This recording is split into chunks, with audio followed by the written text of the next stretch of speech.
Hello hip hop listeners, तो कैसे हो आप लोग। तो स्टार्ट करते हैं MTV हसल 03 से। तो जैसे कि कल शूट था MTV हसल फिनाले का, तो विनर तो अभी डिसाइड हो गया होगा, पर उसके लिए अभी वेट करना पड़ेगा। तो सारे जितने भी आर्टिस्ट हैं वो सभी गए हुए थे ग्रैंड फिनाले के शूट पे। तो बादल की तरफ से स्टोरी आती है, बॉबी रंधावा कुछ ऐसा लिखता है, पिक्चर अभी बाकी है मेरे दोस्त। इसके अलावा किंग भी आने वाले ग्रैंड फिनाले में, उनकी एक क्लिप देखने को मिली है, और गुरु रंधावा भी देखने को मिलेंगे उनके सॉन्ग प्रमोशन के लिए। खैर रोहन करियापा की तरफ से एक वीडियो देखने को मिला है जिसमें वो बात करते हैं सेमी फिनाले के डिसीजंस के ऊपर, जिस तरीके से बैटल्स कराई गई थी उस चीज के बारे में उनका क्या कहना है, यहाँ पे आप लोग सुन सकते हो।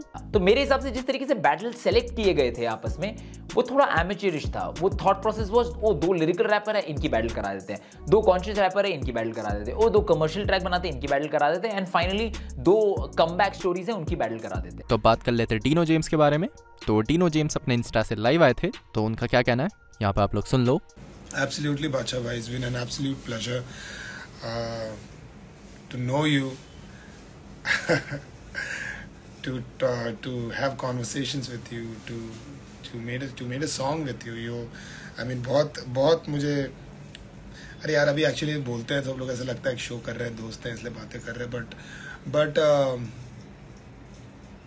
अभी वो देख रहे हैं तो मैं इनको क्या बोलूँ। तो I don't want to say anything जब आप हो यहाँ पर, लेकिन मैं वापस जब लाइव आऊँगा, जब आप नहीं रहोगे तो मैं आपके बारे में बात करूँगा।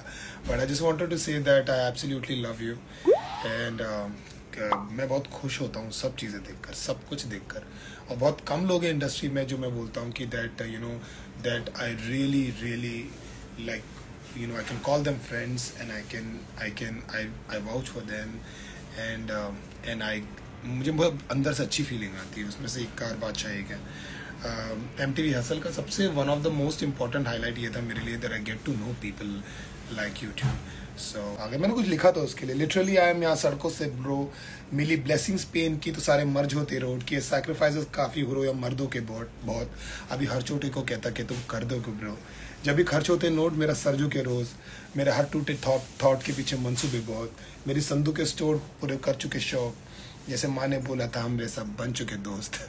सो बस I was just writing. I gave up many times, thought I will be done, पर सोचा नहीं था ऐसा होगा, that I will be stunned, पूरे शब्द भर से ऊपर से like गायत्री मंत्र, I'm just going with the flow, let I will be done। गाना कर लो यार बादशाह भाई, जल्दी कुछ भेज दो, बीट कुछ है मेरे पास, है कुछ मैं भेजता हूँ आपको।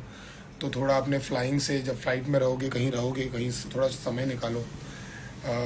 का EPR सबको मैं वही बोल रहा हूँ। Sound Dino x Raftaar definitely होगा भाई, क्यों नहीं होगा। Very talented, Raftaar is so talented bro, come on. So एमी में बनता है मेरा भाई, definitely big fan Dino. Diss culture में क्या बोलूँ bro, I mean Dino x King, yes sir. I don't know bro, I'm not really fond of this culture anymore, मेरे को नहीं अच्छा लगता actually, you know, I don't want to get into all these things, and मेरे को comment अपना नहीं देना है किसी को लेकर, और क्या कर रहे हैं लोग, क्या बोल रहे हैं मुझे नहीं करना है, लेकिन it's not good just to talk about anybody, just to pinpoint हो गया, मतलब if you have a real reason about anything, if you really are getting to everything, I mean it's not entertainment anymore for me। मुझे ऐसा कोई entertaining नहीं लगता है, मुझे बहुत disrespecting लगता है कि यार, ये भी लगता है कि यार कि क्या मतलब, एंड कुछ एक जेन्युइन चीज़ है, कुछ वो है तो मुझे समझ में आता है, लेकिन कभी कभी कुछ ज़्यादा ही हो जाता है। तो जिसकी जेन्युइन चीज़ चल रही है वो करे, और to his own bro, you can't say anything। What about बेला? मैं बेला से एक्चुअली मिला हूँ, एक बार मिला हूँ, मैं मिल नहीं पाया एक्चुअली, हमको पहुँचाने का मौका नहीं मिला। Sweet guy bro, very sweet guy, very respectful, very good energy. बहुत कम टाइम के लिए हम लोग मिले, but very sweet guy. Shout out to Bella, love everybody bro, be respectful to people. Winner बता दो, मैं हलवा थोड़ी बट रहा है बेटा, विनर बता दो क्या है। वहाँ पर आएगा और MTV को सू कर देगा कि तुमने मुझे विनर बता दिया। हमने ऐसा आइसोलेशन में शूट किया, डोम के अंदर, बाहर पूरे वो लोग खड़े हुए थे, नासा और पेंटागन के लोग, गनमैन लेकर आसपास आता ना तो शूट कर देते, हिप हॉप वाला शूट नहीं, रियल शूट कर देते। तो अब बात कर लेते कृष्णा के बारे में। तो हिप हॉप इंडिया 12 जो पेज है, उनकी तरफ से एक ट्वीट देखने को मिला था जिसमें वो बताते हैं कि कृष्णा का जो आदत ट्रैक है, उसका जो इनिशियल वर्जन था उसमें कृष्णा ने नेजी को डिस करा था। तो इसका रीजन क्या था, तो नेजी भाई ने रफ्तार और अंकित खन्ना को कहा था कि कृष्णा जो है वो बैंकेबल आर्टिस्ट नहीं है, बैंक के बल से आप लोग समझ सकते हो कि प्रॉफिटेबल आर्टिस्ट नहीं है। तो इसी चीज को लेकर कृष्णा ने डिस करा था। तो स्नैपेट का लिंक मैं दे दूंगा, आप लोग चाहो तो जाके सुन सकते हो। तो अब बात कर लेते हैं एमीवे के बारे में। तो एमीवे की तरफ से एक पिक्चर देखने को मिली थी जिसमें वो है बीच पे, और ये बीच जो है वो मचाएंगे का जो शूट हुआ था वैसा ही लग रहा है। तो अब बात कर लेते हैं प्रभदीप के बारे में। तो प्रभदीप अपनी एल्बम के बारे में बात करता है, किंग रिटर्न्स रेडी। तो काफी सारी उन्होंने फाइल्स दिखाई है जो उनके ट्रैक्स अभी रेडी हो चुके हैं। तो अब बात कर लेते हैं यंगस्टा के बारे में। तो यंगस्टा का जो यूट्यूब चैनल है वो अभी उड़ गया है, मतलब डिलीट हो गया है। तो यंगस्टा इस पर रिएक्ट करता है, किसकी जी जल गई भाई, अभी तो शुरुआत है।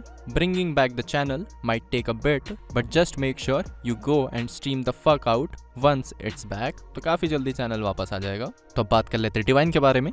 तो डिवाइन ने अपना नेक्स्ट ट्रैक अनाउंस कर दिया है जिसका नेम है 410, और ये देखने को मिलेगा 22 दिसंबर को। तो इसी के साथ मिलता हूँ मैं आप लोगों से अगले वीडियो में, तब तक के लिए बाय बाय।